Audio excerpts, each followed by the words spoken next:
Hello everyone, welcome to Sanmartha classes. Let us see question number 17 of chapter Matter in our Surroundings.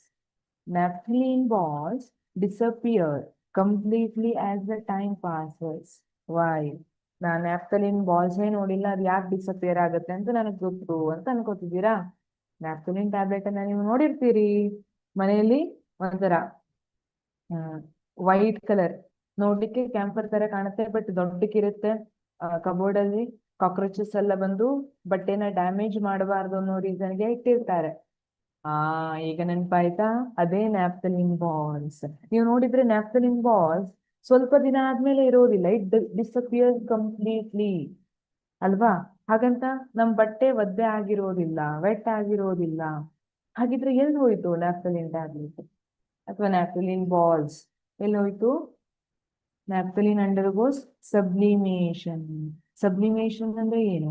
Solid naphthalene balls get converted into vapors.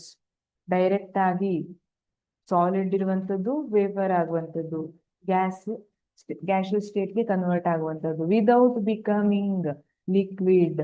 Liquid ಫೇಸ್ಗೆ ಹೋಗದೆ direct ಆಗಿ solid ಇಂದ ಗ್ಯಾಸ್ಗೆ change ಆಗ್ತಾ ಇರೋ state ಅಂದ್ರೆ ಅದನ್ನ sublimation ಅಂತ ಕರೀತಾರೆ.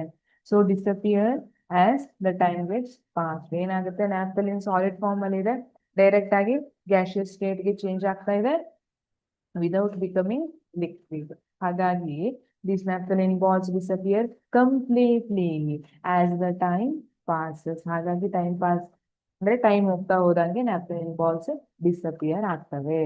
Thank you.